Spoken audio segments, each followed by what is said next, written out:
محترم حضرات، جو لوگ ادھر ادھر یا روڈ پہ بازار میں گھوم رہے ہیں وہ برائے کرم جلسہ گاہ کے اندر تشریف لے آئے ہیں۔ جلسہ شروع ہی ہونا چاہتا ہے، لہذا معدبانہ گزارش کرتا ہوں کہ آپ حضرات اللہ کے لیے، خاص طور سے پوکھریا والے لوگ جنہوں نے یہ جلسہ سجایا ہے اور اس پروگرام کو ترتیب دیا ہے، وہ لوگ اپنے کاموں سے فارغ ہو کر کے اور تقریباً فارغ ہی ہوں گے، لہذا خاص طور سے اس محلے کے لوگ سارے ہی جلسہ گاہ کے اندر تشریف لے آئے۔ علماء کرام آپ حضرات کے منتظر ہیں، آپ نہ ہوں گے تو ہمارے جو مہمان دور دور سے تشریف لائے ہیں، بارہ ضلع سے اور دیگر جگہوں سے، ان کی طبیعت نہیں لگے گی، لہذا بڑی معدبانہ گزارش کرتا ہوں کہ جو لوگ ادھر ادھر پھر رہے ہیں، ادھر ادھر گھوم رہے ہیں، وہ اللہ کے واسطے اور اللہ کی رضا کے لیے، اللہ کی خوشنودی کے لیے آپ جلسے گاہ کے اندر تشریف لے آئیں۔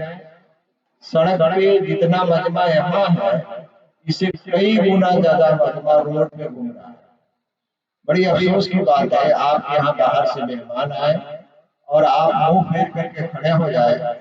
آپ بتائیے کہ مہمان کی طبیعت لگے گی، مہمان کا دل لگے گا؟ نہیں لگے گا۔ لہذا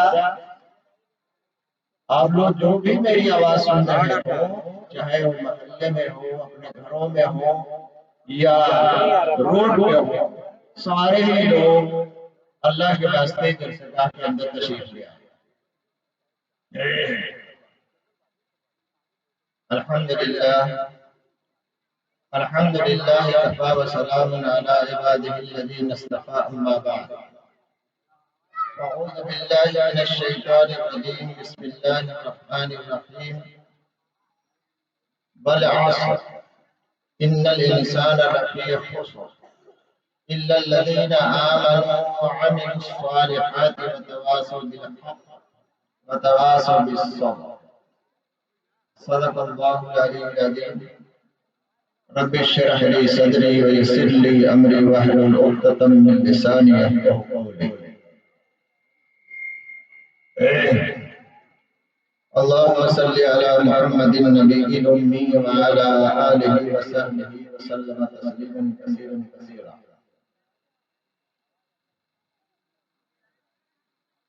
محترم و معزز علماء کرام اور ہمارے اسٹیج پہ رونق افروز حضرت قاری شریف الدین صاحب دامت برکاتہم،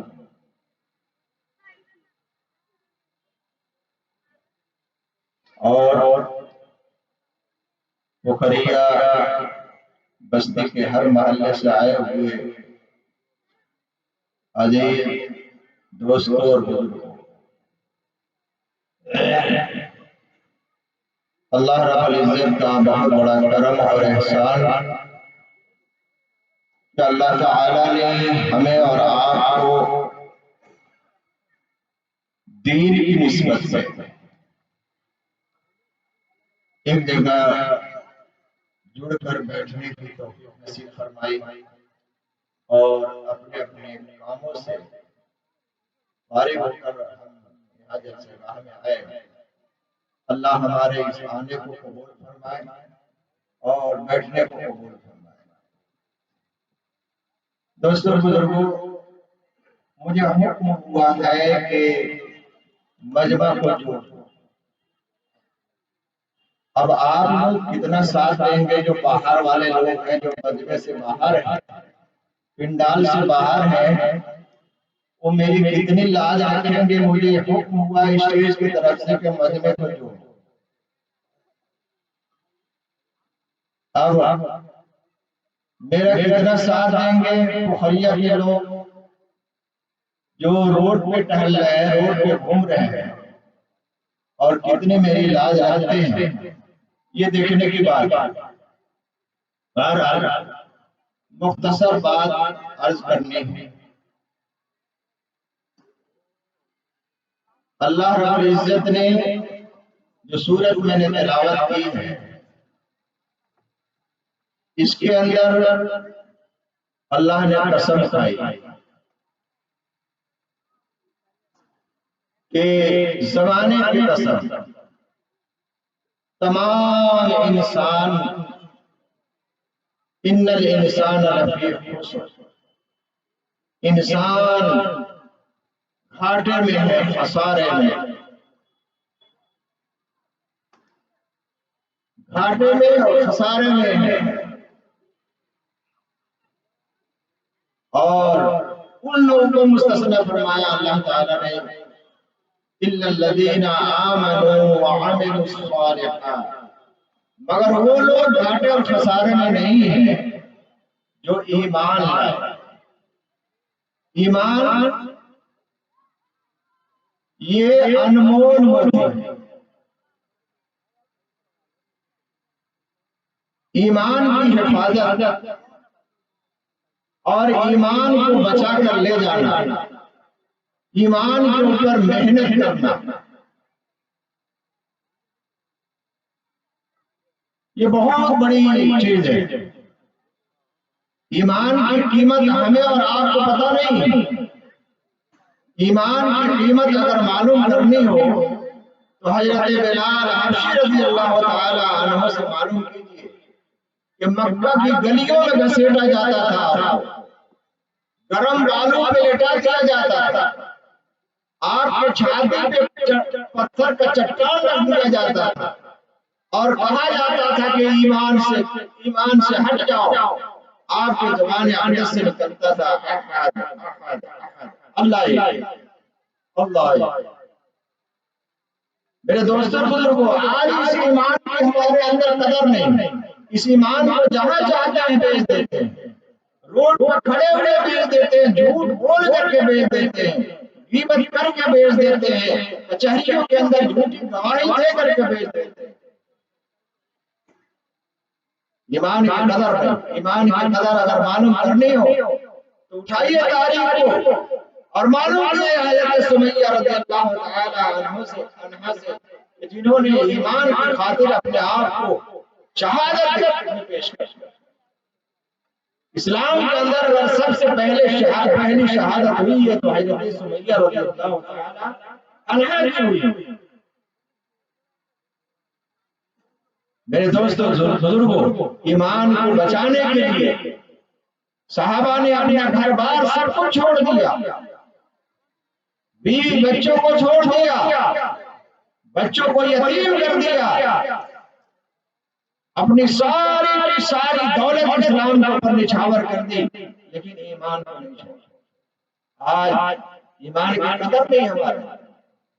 اللہ فرماتا ہے کہ وہ لوگ خسارے میں نہیں جو لوگ ایمان لائے،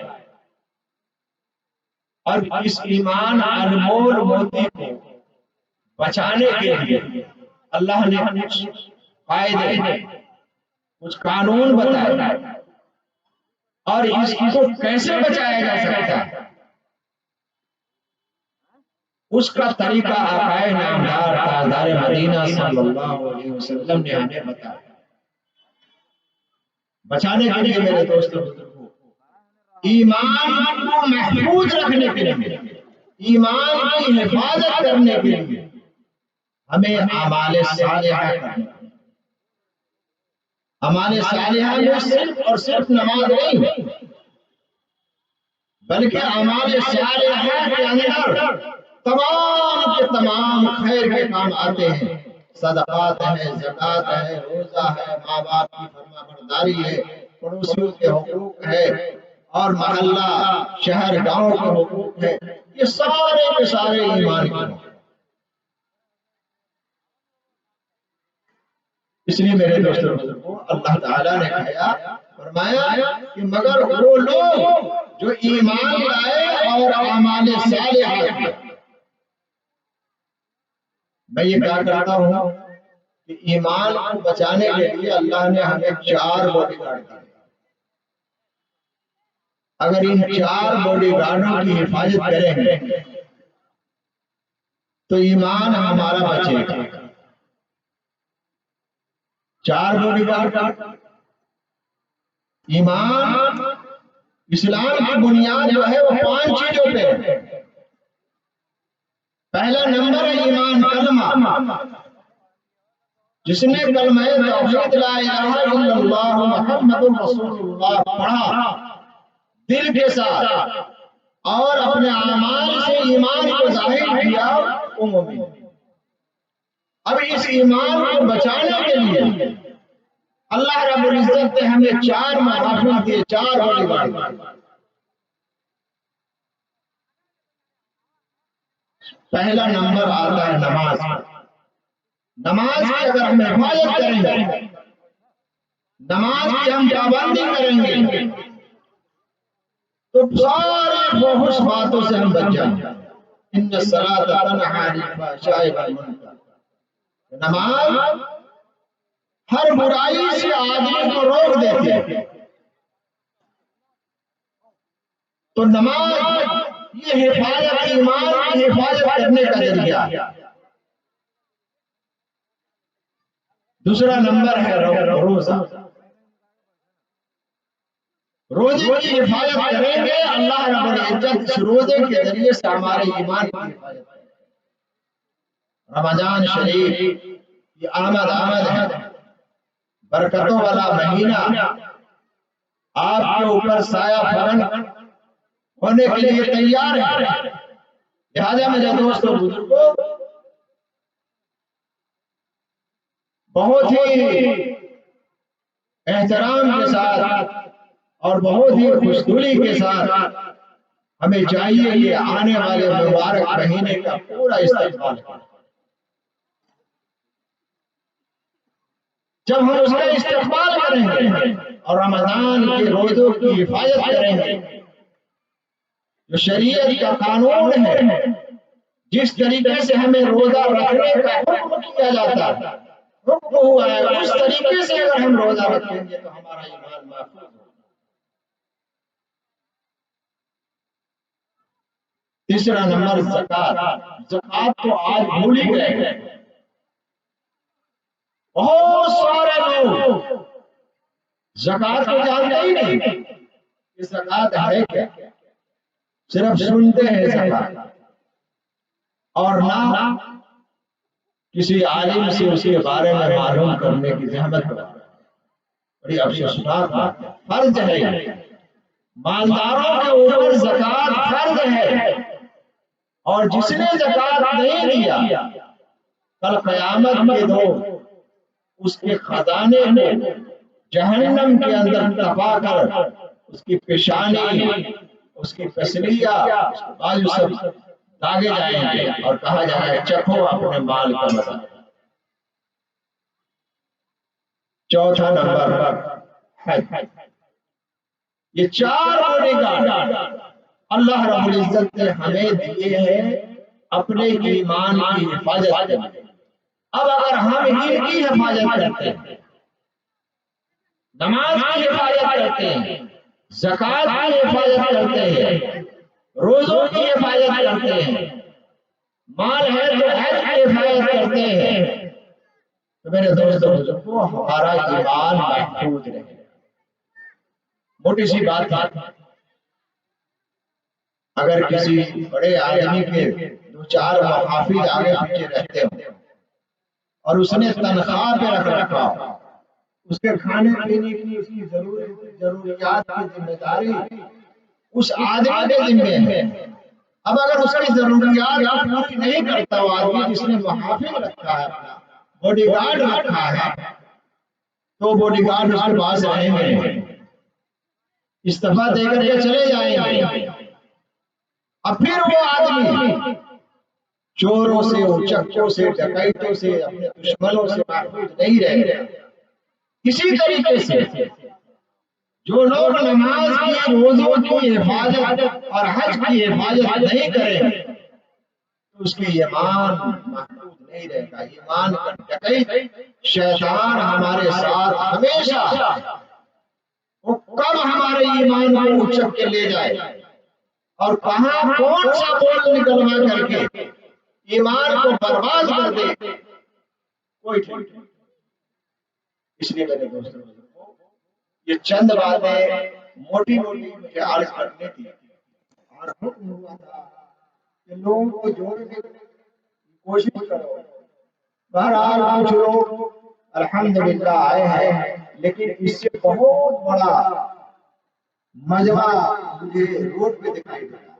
یہ افسوس کی بات، آپ نے جلسہ سجایا، مہمانوں کو باہر سے بلایا، آپ باہر ہوئے، یہ بڑی افسوس کی بات۔ لہٰذا آپ بھی جو لوگ میری آواز سن رہے ہیں، اللہ کے لیے آپ بہت جلد جلسے گاہ میں تشریف لے آئے۔ انشاءاللہ آپ بازار کا جو ہے نا جلسے کی کارروائی شروع ہونے والی ہے، اور بڑے بڑے جلیل علماء کرام ہمارے اسٹیج کے رونق افروز ہیں، انشاءاللہ ان کی بات بہت ہی بہترین اور ہمارے زندگیوں کو سنوارنے والی باتیں ہوں گی، معاشرہ کو کی اصلاح والی باتیں ہوں گی انشاءاللہ۔ لہذا بہت ہی معدبانہ گزارش ہے، جو لوگ ابھی تک ادھر ادھر ٹہل رہے ہیں، گھوم رہے ہیں یا اپنے گھروں میں بیٹھے ہیں کہ یہیں سے سن لیں گے، نہیں بھائی، وہاں سے سننے میں نہ مزہ آئے گا نہ آپ کو ثواب ملے گا۔ مجمع میں جب جڑیں گے تو اللہ کی رحمت مجمع کے اوپر نازل ہوتی، سکینہ نازل ہوتی۔ مجمع کے اندر جب آپ آئیں گے تو فرشتے آپ کے اوپر پر پھیلائے ہوئے کھڑے ہوں گے، اور یہی فرشتے جب اللہ کے حضور میں پہنچتے ہیں، جو آپ کے مجمع کے ساتھ بیٹھے ہوئے، آپ کے اوپر سایہ فلک کیے ہوئے ہیں، تو یہی فرشتے اللہ کے دربار میں آپ کے بارے میں کہیں گے کہ تمام لوگ تیری اور تیرے نبی کی تعریف کر رہے تھے، سن رہے تھے۔ اللہ رب العزت فرشتوں کو گواہ رکھ کر کے مغفرت کا اعلان کرتا ہے۔ لہذا گھر میں بیٹھ کے سن تو لیں گے، لیکن جو مجمع میں شامل ہونے کا ثواب ہے، وہ ثواب آپ کے ہاتھ سے نکل جائے گا، آپ اس ثواب سے محروم رہ جائیں گے۔ لہذا میرے دوستوں، جو لوگ ابھی تک ادھر ادھر ہیں، اللہ کے واسطے آپ مجمع کے اندر تشریف لے آئیں، اور یہاں ماشاءاللہ نیچے ترپال وغیرہ بھی بچھا ہوا ہے، کرسیاں بھی رکھی ہوئی ہیں، جہاں جن کو جگہ مل جائے اللہ کی باتوں کو سننے کے لیے ہمیں بیٹھنا ہے اور دھیان سے سننا ہے، اور سننے کے بعد ہر آدمی یہاں سے یہ نیت کر کے جائے